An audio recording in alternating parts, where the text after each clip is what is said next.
welcome to the podcast, Coaching Youth Football Tips and Talk with Coach Parker over at coachparker.org.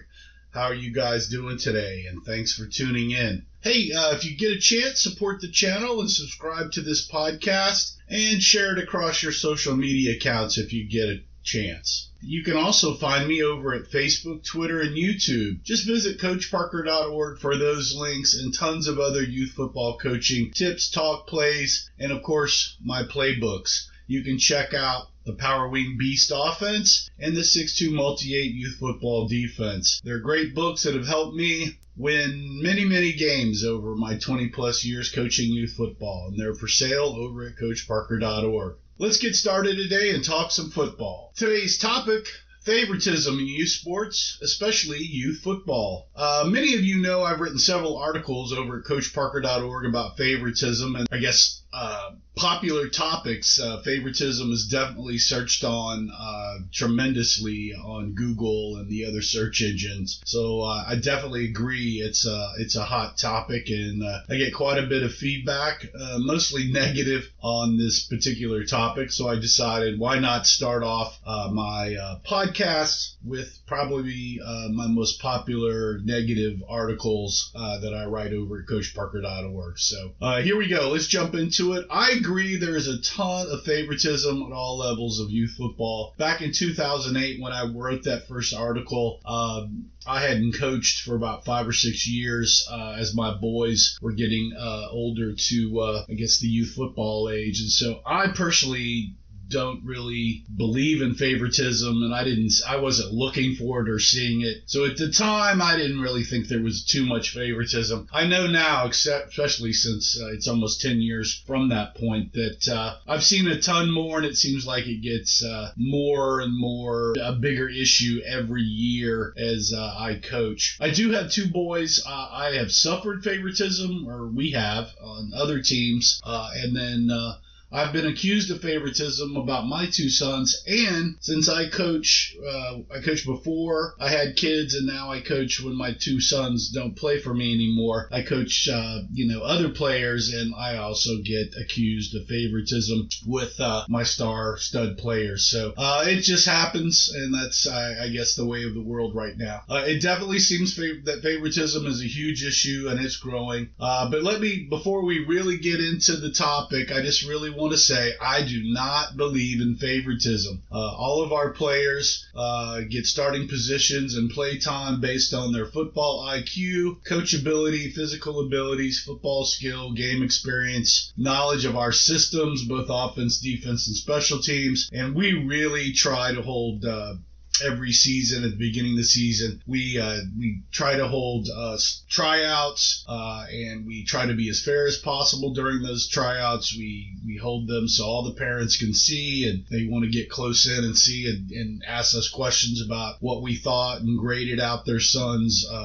They're more than welcome, since we try to do a depth chart right after those tryouts and keep it up to date weekly, and grade those players out pretty much every week if we get a chance. So we really try not to hold too many favorites or hold any favoritism with some of the players. All coaches, and I definitely agree with this, should field their best player at the position that can help the team. Now, sometimes I know parents get upset that they want their son or child to play a certain position, and that position may not be best for the team, and that's where the coach's decisions and staff may come in and not be in agreement with the parent. But that could be an issue sometimes, but coaches should put the best player for the team in a position. And if you noticed, I did not say the top athlete. Sometimes the top athlete on a team for that particular sport may not be the best player at that sport for a myriad of issues, which we can talk about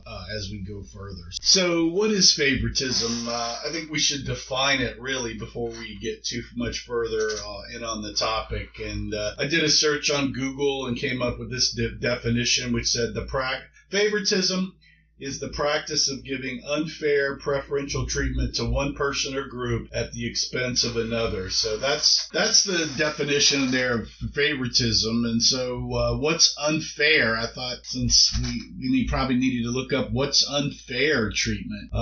Unfair is not based on behaving according to the principles of equality and justice. It's either unkind, inconsiderate, or unreasonable. So there are the two definitions of favoritism. Unfair, basically preferential treatment to one person. And really that becomes, I guess the argument is what's preferential treatment to one versus another. And that's probably how this whole thing gets started here. I know from the many seasons that I've coached since 1994, and even before that, coaching college flag football and adult flag football teams, that coaches, parents, and fans, they all have a different set of eyes when they look at a player and their son, child, and definitely there's an issue going on there.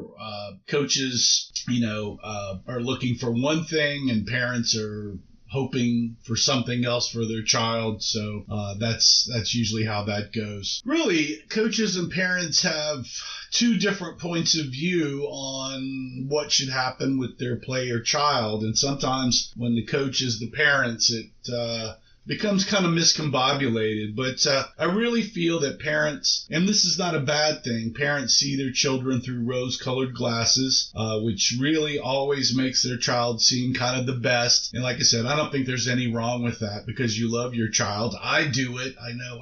I look at them. I trust them. I know them. I think I know them better than some stranger that I've just turned them over to. But of course, that's not always true. So, you've got that parent perspective going on, which is very protective of their child. So especially a lot of parents nowadays have gotten more and more protective and kind of the helicopter parent. So they definitely see their child through those rose-colored glasses. And as a coach, that can be difficult dealing with that sometimes. But I know I do it. So you've got to look at yourself and say, okay, I do the same thing with my child. I understand the situation with this parent, and I can have empathy and work through that problem. I also have learned over the 20 plus years coaching that different coach for the same athlete, different coaches will see different qualities and skills in a certain player and like that player for different reasons. And sometimes, you like them for the same reasons, but it's not uncommon for one coach maybe to find your child a starter and fit into their system. And for another coach, they may not see your child as a starter because they're running a different system. And these differences in how they're choosing players and not choosing players is really a derivative of how that coach, in their youth, who they played for and the schemes that they're putting in or played and what they think a certain type of player should be versus personality, physical traits, and so on. So it's really about the coach's background and what they're trying to do now and what they believe is going to fit best into their systems. So there's a lot of issues that drive these coaches' desire for what a certain player will look like. And, they may be a short coach and like short players and don't even know they're doing that. I have an affinity for fullbacks because I played fullback and linebacker in high school. And as a peewee, I was a lineman, but always wanted to be a fullback. So I definitely have affinities for fullback type players that are rough and tough, that are kind of mean. And so that have high football IQs because I played for a long time and know football and played for some good coaches. So I look for those experienced fullback type, high IQ football players and may not go for the fastest kid in a tryout. So those are some of my things, but I think they're just different perspectives, both between coaches and then parents and fans. And so I really see a lot of, kind of daddy ball and favoritism coming down to trust.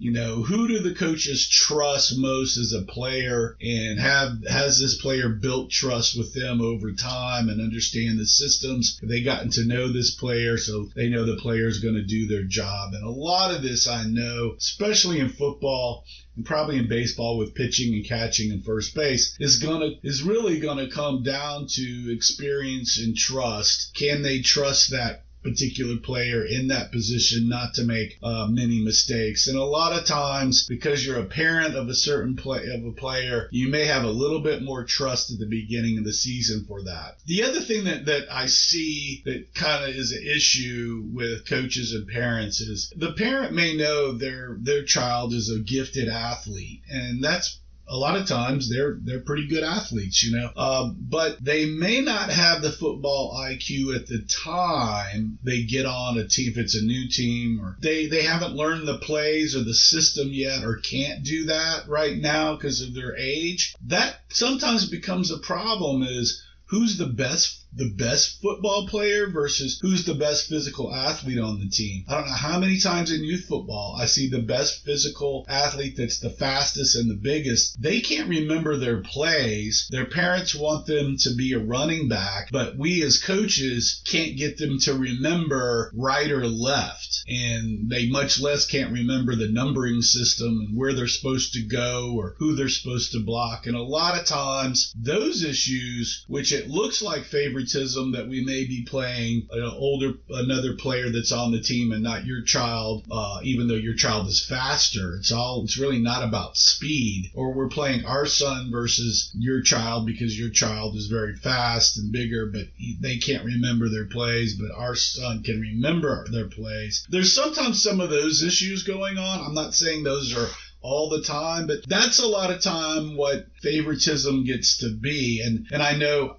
recently my sons haven't been playing for me because they're older now and they're playing high school and junior high ball, that we've had parents complain that we're running our star players too much and that their sons should be running the football more. I mean, you give the ball to the stud player and that's how you win games. And I know when we're up a lot by 24 points or more, we'll usually let other players run the ball. So it's not favoritism, I don't think, even though, when we're talking about this from coaches and parents, that we've chosen our star players, our star running backs to run the ball 95% of the time. That's just good coaching and picking the right players to put in the right positions. So that's kind of a big thing there. So those are the differing points of views from coaches and parents. Hopefully I didn't ramble on too much. I did a study a couple of seasons ago, maybe a year or two ago, but one of the things that I did see regarding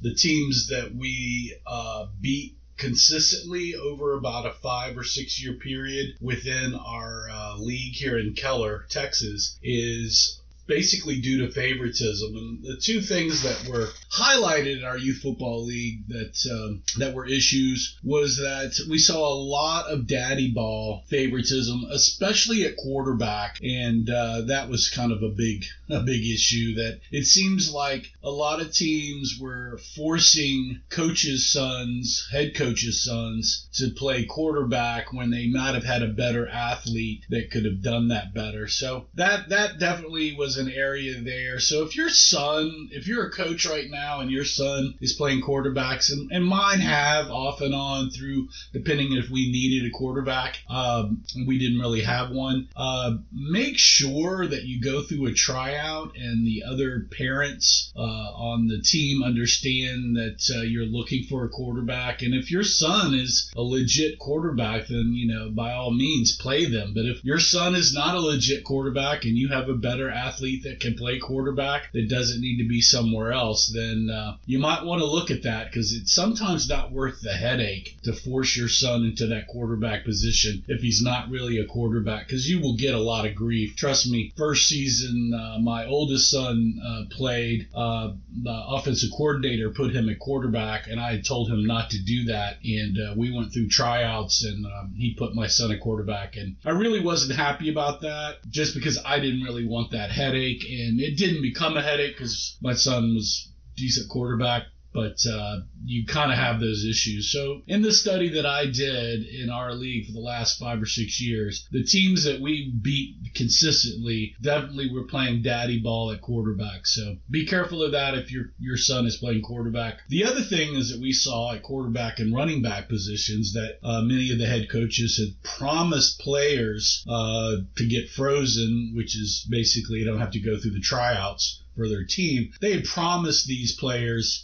certain positions on the team before even the season started, or they held tryouts. And this happens a lot during the recruiting process. So, that does happen, and that's happened to us before on a team, both on my oldest and youngest, where we came into new teams, and during the recruiting process, the head coach had promised certain players positions. And so basically you're not going to get to try out at those positions. I've also seen that in baseball. My oldest son was a catcher, and we went to try out, and they had catchers, and that just wasn't going to happen. So is it favoritism, or is it what they want? I don't know, but it definitely looks that way. So be careful as a coach to put your son at quarterback if he's not a legit quarterback. And also, don't promise players in the recruiting process they should play a certain position, because you might draft, a Peyton Manning, and then you're playing, a Rivers at a quarterback. So be careful of that. I think a big issue with favoritism really comes down to, opportunities in practice. And I think the parents can see that. I mean, if you're coaching, make sure you're holding tryouts for all the positions. Like I said before, we definitely hold tryouts for all the skill positions, especially quarterback. We almost for show purposes, we let everybody who wants to try out for quarterback go through a passing pod and throw. It's filmed. So then we post that so everybody can see who threw the best. That's really worked out well for us. We also post our 20 and 40 dash times so parents can see the speed of the running backs and players and know where that is. And, we talk about if you're not in this range of speed, most likely you're not a running back. So those are some things that we've done to help eliminate the favoritism. And, the other thing is in practice, the opportunities for other players to play positions. You can definitely do that in your drill time. Have players that may not be a running back, but may be playing guard, who are not, out of the weight limit for running back or ball carriers. You can have them run the ball and let those players during practice that may want to be a skill position run the ball, because that's usually what it is. It's usually I'm not playing a skill position, and then they want to play a skill position, and so this favoritism argument or playtime argument starts. And so that's the way, a couple of the ways that we've helped this favoritism issues is given a lot of opportunities to the players doing practice and drills to play some of those skill positions. And, we found a couple of folks that actually have done really well in drills and moved them into those positions. But definitely throughout the season, continue to look at players to see if you can move them into skill positions. And that gives the parents, okay, so even in practice, they're getting some reps to see if they can be a skilled player. They haven't made that decision yet, but at least he's getting some reps there. So, and really practice is where players learn the game. So, it's not hurting you to take 15 to 20 minutes in a drill and kind of do this to see maybe there's some other guys there that could be a starter or move into a skill position. The other thing on the other side of that is, sometimes parents, are saying favoritism and they pick on the better players, and it's unfortunate that, the starters take some of that grief, and it's hard on them too. And I think a lot of parents don't realize that, the starters also have feelings too. And when you're talking about taking away time from them to play other players in those positions, that those starters get hurt too. So, I try not to forget about their feelings. I've had many starters cry when we've taken them out of the games to put other players in those positions. Just be aware of that is also occurring in this whole playtime favoritism issue. If you're trying to get other players in, that if you start moving these other players around who are actually putting in a lot of work and doing a lot of the stuff that needs to be the star player, and you take them out, their parents and them see what's going on, and they don't like that either. So then you can get into a whole political issue there. But just wanted to say a few things on that. And again, one way to help you with favoritism is to actually have some of those guys that aren't the skill players, have them doing some stuff in practice. At least you're getting to see that throughout the season. So what if you see favoritism? What can you do about that as a parent? Your child's on the team, and how should you go about that? I think the first thing that you should do is really ask yourself, is your child significantly better than the current starter? Which may be the coach's son or not, but significantly better.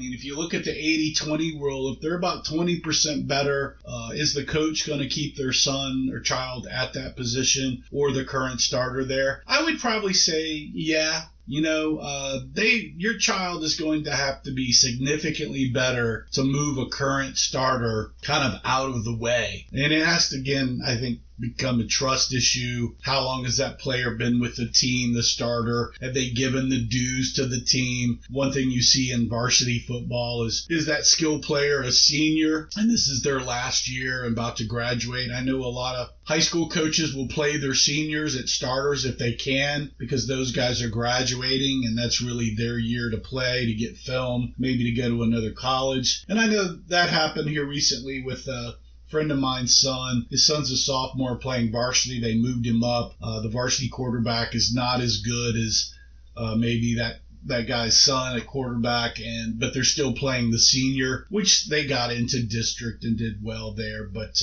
I highly doubt coaches will move a player into a position where the non-starter is not significantly better than the current starter. So that's what you need to ask yourself as a parent is my child just so much better than the current starter? In some ways, how you can figure that out is you need to talk to your child. Do they want that position? Do they want to be driven as much as you? I found out that I have more drive than my two sons in sports, and it's very frustrating sometimes. But do they really want it that bad? Sometimes they don't, and sometimes they do. You need to figure that out. Does your child think that they're better than that person right now at everything that position requires? And go through that in great detail, because I feel like if you're going to put yourself out there and start saying these things, you really should make sure that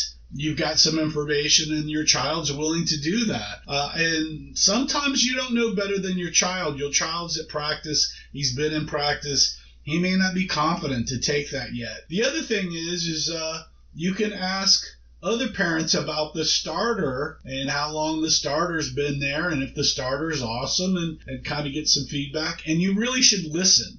Don't talk about your son, but listen when you talk about the other starter, and don't do it in a negative way. Do it in a positive way to try to get information about who the starter is and what they're like and how well they play. The other thing that you can kind of guide yourself on is if other parents are coming up and saying to you, your child should be given an opportunity to play this position, you can think about it. But it doesn't mean that you're going to them and prompting them and asking them about your child. They're coming to you unprompted and just kind of floating the idea out. You shouldn't be prompting them that your son is ready. If other parents come to you unprompted that, hey, baby, your child should be given a shot, so there may be some favoritism going on, or maybe, not favoritism, but they think your child is good. So you might want to look at that. But remember, you really shouldn't be, I guess, the one that starts the issues. Hey, my kid should be the starter. Other people should be, your son, your child should be bringing it up to you, and it becomes a concern then. If it's not a concern to your child, it's probably not a concern to take to the coach yet.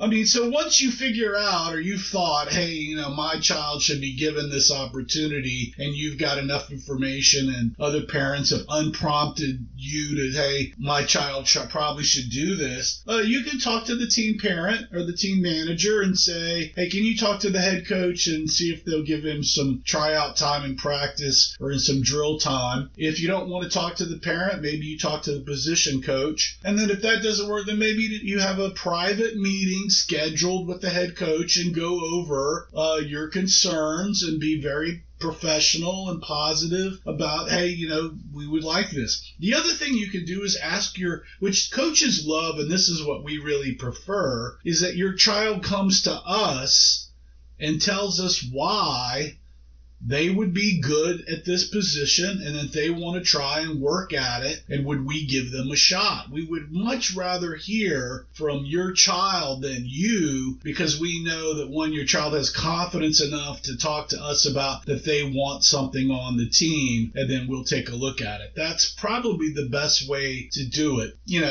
If you go through this whole process and it doesn't work out for you and your child on that particular team, and sometimes it does, sometimes it doesn't. I mean, sometimes there is a daddy ball issue where this coach is just going to play their son and they're not going to give you some play time, or your son's child to play time, and that happens. I mean, I've seen it.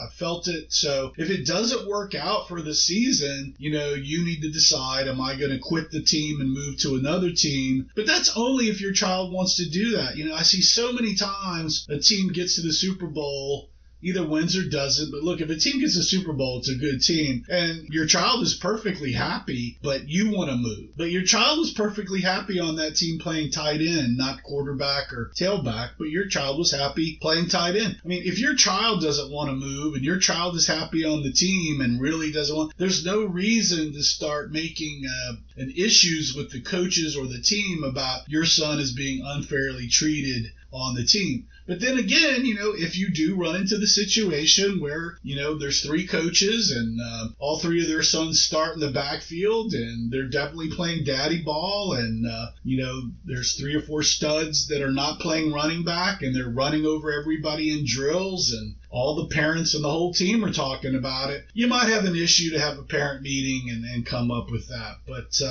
really, that's some things that you can do as a parent to see favoritism. And as a coach, you need to recognize, and I think I talked about that a couple of minutes ago, you need to have empathy for that, and you also need to realize that if your coaches and your son or child are in starting positions and skilled positions, they better be really good.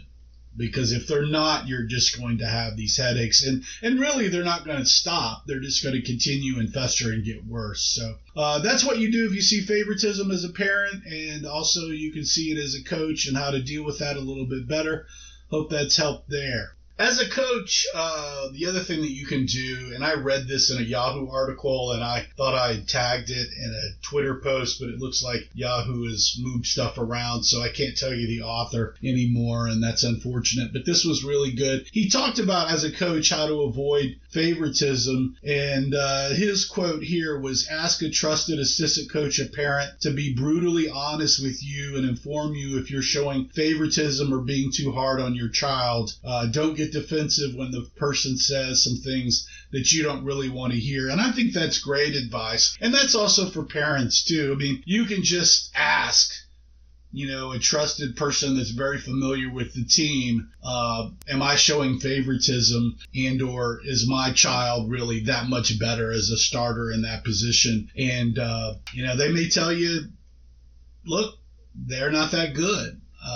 So you got to be ready for that. And sometimes that happens. I know I've told some folks that have asked me about their child, and I've told my two sons when they've asked me, should they do this in sports? And I've said, well, you haven't put the work in and you're not there and you're not ready. They didn't really want to hear that. But I think, you really have to be brutally honest to yourself to really be an effective coach, because I don't know how many, one of the things and developing your youth football team is really putting players in the best positions for the team. And if you're not brutally honest with yourself about putting the best players in those positions, it's going to be a long season, both as far as losses and for the parent headaches. I think that sometimes coaches do have favorites, and I know I've had favorites, and it's not the favorites in the normal definition of how parents see the favorites, but it's like, why are these certain players, what do I like about them, and why do I want to continue to coach them, and why are maybe they a starter on my team? And I've got a list here, and there's an article about this over at coachparker.org, but a couple of things here and I think are really key is when I kind of get drawn to a certain player and are happy coaching them, especially now that I don't have my son's playing for me anymore, when I look at players and what I like and things. Here's some things that have kind of come up, which this is why coaches can have some favorites on the team. They shouldn't play them as, favorites and positions, but they may have kids that they like a little bit more, or this is one of the reasons this kid is starting and being a good football player, and here's some things. So first, they love the game. They know the game. They talk about the game. I mean, they're playing football. It's so funny. You go through tryouts sometimes and you talk to players. You're like, well, who's your favorite player? And they don't even know the game or haven't played Madden football on a computer before. And it's like, okay, are they really into football? Maybe not. Some of the other thing is, do they like to hit? I mean, that's a big thing for football is, do they like to wrestle around with other kids? If they don't like to wrestle around, but they still like sports,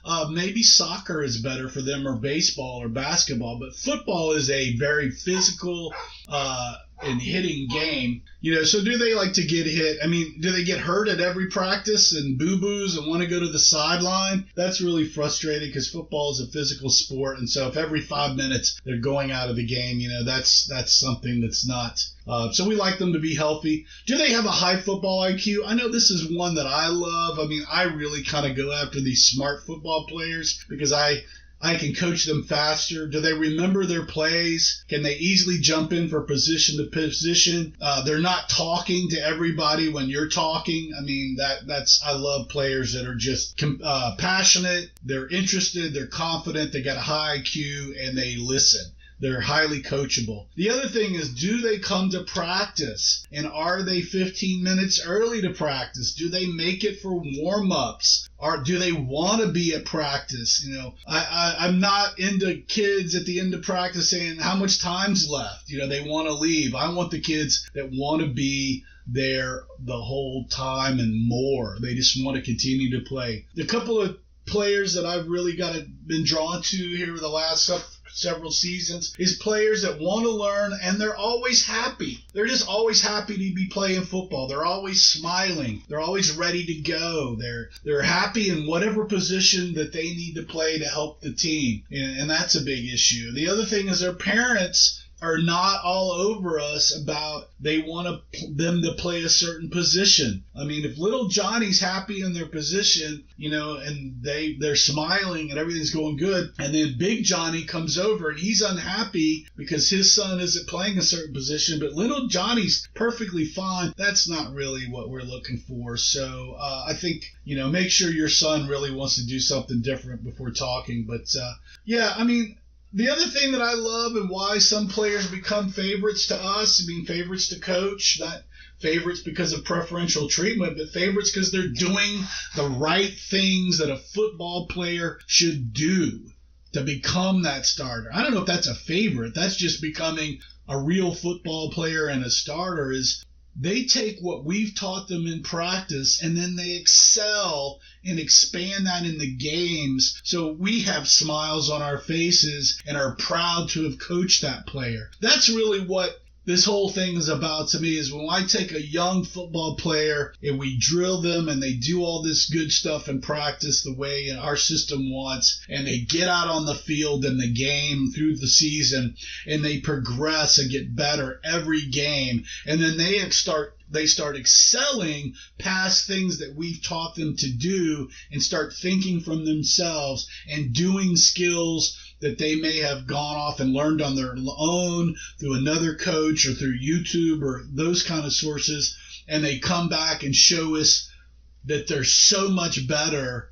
That's incredible to me. That's why I want to introduce these young players and then have them fall in love with it and then start doing the over and above, taking the initiative to become and stay that starter on your football team. So I think that you should give every player equal tryouts. There should be no preferential treatment, but you should definitely have a standard for tryouts and what you're looking for in a player that's somewhere written down where you can go back to, and that why you've chosen these certain players. Have your depth chart there where you can go back and review if parents come to you, but so you can pick your starters without any preferential treatment. And even though you're still the coach, you have to ask yourself, and you can ask your trusted friend, am I playing favorites? And if you've lost a lot of games and your son is a quarterback or coach's sons are running backs, you got to ask yourself, are we playing favorites with some of the players on our teams by playing our sons in those positions because we're just not winning? Or if you're getting a ton of complaints, 100% aren't true, but there's always a little truth in some of that. You got to kind of look at yourself. So this has been my podcast on favoritism. Hope you enjoyed it. Remember, I don't believe in favoritism, and everybody should be treated fairly and equally, especially in youth sports and youth football. I believe all coaches should hold tryouts for all positions, especially the skilled positions, and that does include quarterback and running back. If your son is playing quarterback and running back, and you're a head coach or one of the other coaches, please make sure your son's child are really that good. It'll cut down on any type of favoritism issues you have on your team. Hey, thanks for joining me today on this podcast. I hope you enjoyed it. Please like, subscribe, and share. That'll help support me in this channel. If you'd like more coaching youth football tips and talk, head over to coachparker.org. And stay tuned here as I produce more podcasts for coaching youth football in the future. This is Coach Parker with coachparker.org. Hey, remember to play for fun, and winning is funner. Ciao. See you guys later.